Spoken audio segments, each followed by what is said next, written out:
Hello, welcome to Angels Food and Craft. ഇന്ന് നമുക്ക് ഓവനൊന്നും ഇല്ലാതെ നല്ലൊരു അടിപൊളി മാംഗോ കേക്ക് റെഡിയാക്കിയാലോ. അപ്പോൾ അതിനു വേണ്ടി ഒരു മാങ്ങ ഞാനിവിടെ എടുത്തിട്ടുണ്ട്. അപ്പോൾ കേക്കിന് വേണ്ടി 1/4 കപ്പ് മാംഗോ പൾപ്പാണ് ആവശ്യമായിട്ട് വരുന്നത്. നമുക്ക് ഡ്രൈ ആയിട്ടുള്ള ഒരു ബൗളിലേക്ക് 1/4 കപ്പ് പാല് ചേർത്ത് കൊടുക്കാം. കൂടെ തന്നെ 1/4 കപ്പ് പൊടിച്ച പഞ്ചസാര കൂടി ചേർത്ത് കൊടുക്കാം. ഇതിലേക്ക് ടേസ്റ്റിന് വേണ്ടി 1 ടേബിൾ സ്പൂൺ പാൽപ്പൊടി കൂടി ചേർത്ത് കൊടുക്കാം, ഓപ്ഷണൽ ആണ്. ഇതിലേക്ക് നമ്മൾ ആദ്യമേ റെഡിയാക്കി വെച്ച മാംഗോ പൾപ്പ് ചേർത്ത് കൊടുക്കാം. ഇതോടൊപ്പം തന്നെ 2 ടേബിൾ സ്പൂൺ കുക്കിംഗ് ഓയിൽ കൂടി നമുക്ക് ഇതിലേക്ക് ചേർത്ത് കൊടുക്കാം. സൺഫ്ലവർ ഓയിലാണ് ഞാൻ യൂസ് ചെയ്തിരിക്കുന്നത്. എന്നിട്ട് നമുക്കൊരു വിസ്ക് കൊണ്ട് നല്ലപോലെ ഇതൊന്ന് മിക്സ് ചെയ്ത് ചേർക്കാം. മാങ്ങ എടുക്കുമ്പോൾ അത്യാവശ്യം നല്ല മധുരമുള്ള മാങ്ങ തന്നെ എടുക്കാനായിട്ട് ശ്രദ്ധിക്കുക. ഇനി നമുക്ക് ഇതിൻ്റെ മീതിലേക്ക് ഒരു അരിപ്പ വെച്ച് അതിലേക്ക് 1/2 കപ്പ് മൈദ ചേർത്ത് കൊടുക്കാം. കൂടെ തന്നെ 1/2 ടീസ്പൂൺ ബേക്കിംഗ് പൗഡറും 1/8 ടീസ്പൂൺ ബേക്കിംഗ് സോഡ കൂടി നമുക്ക് ഇതിലേക്ക് ചേർത്ത് കൊടുക്കാം. ലാസ്റ്റായിട്ട് ഒരു നുള്ളു ഉപ്പ് കൂടി ചേർത്ത് ഇതൊന്ന് അരിച്ചെടുക്കാം.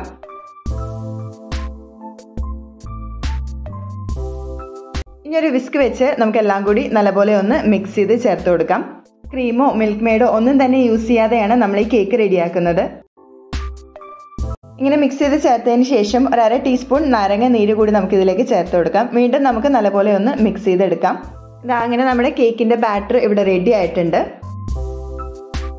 ചെറിയൊരു കേക്ക് ടിന്നാണ് ഞാൻ എടുത്തിരിക്കുന്നത്. അതിൽ എണ്ണ തേച്ച് മൈദയൊക്കെ ഒന്ന് സ്പ്രെഡ് ചെയ്തെടുത്തതാണ്. ഇതിലേക്ക് നമ്മുടെ കേക്ക് ബാറ്റർ ഫുള്ളായിട്ട് ചേർത്ത് കൊടുക്കാം. ഇങ്ങനെ ബാറ്റർ ഫുള്ളായിട്ട് ചേർത്തതിന് ശേഷം നമുക്കിതൊന്ന് ടാപ്പ് ചെയ്ത് വെക്കാം. ഇതിൻ്റെ ബാറ്റർ റെഡിയാക്കുന്ന സമയത്ത് തന്നെ പഴയ ഒരു ചീനച്ചട്ടി ഫ്ലെയിമിലേക്ക് വെച്ചിരുന്നു. ഒരു സ്റ്റാൻഡ് വെച്ച് ഒരു സ്റ്റീൽ പാത്രവും കൂടി വെച്ച് കൊടുത്തിരുന്നു. 10 മിനിറ്റ് മീഡിയം ഫ്ലെയിമിൽ മൂടി വെച്ച് പ്രീഹീറ്റ് ചെയ്തതിന് ശേഷമാണ് നമ്മൾ കേക്ക് ടീൻ വെച്ച് കൊടുക്കുന്നത്. മീഡിയം ഫ്ലെയിമിൽ വെച്ച് 20-25 മിനിറ്റിനുള്ളിൽ നമ്മുടെ കേക്കൊക്കെ ഇവിടെ റെഡിയാക്കി ഇട്ടിട്ടുണ്ട്. ഇതൊന്നും നമുക്കിനി ചൂടാറാനായിട്ട് മാറ്റി വയ്ക്കാം.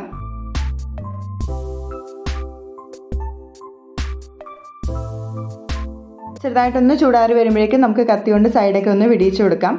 ഫുള്ളായിട്ട് ചൂടാറി കഴിയുമ്പോഴേക്കും നമുക്കിതൊന്ന് ഡിമോൾഡ് ചെയ്തെടുക്കാം. ഓവനൊന്നും ഇല്ലാതെ തന്നെ നല്ല പെർഫെക്റ്റ് ആയിട്ട് തന്നെ നമുക്കിവിടെ കേക്ക് റെഡിയാക്കി ഇട്ടിട്ടുണ്ട്. ഇപ്പം നല്ല മഴയുള്ള സമയമൊക്കെ അല്ലേ, അപ്പോൾ നമുക്ക് വൈകുന്നേരങ്ങളിൽ ചായക്കൊപ്പം മഴയൊക്കെ ആസ്വദിച്ച് കഴിക്കാൻ പറ്റിയ ഒരു അടിപൊളി മാംഗോ കേക്ക് റെസിപ്പിയാണിത്. 1/2 കപ്പ് മൈദ കൊണ്ട് ചെറിയൊരു കേക്കാണ് നമ്മളിവിടെ റെഡിയാക്കി എടുത്തിരിക്കുന്നത്. ക്വാണ്ടിറ്റി കൂടുതൽ വേണമെന്നുണ്ടെങ്കിൽ അതനുസരിച്ച് അളവ് കൂട്ടിയെടുത്താൽ മതി.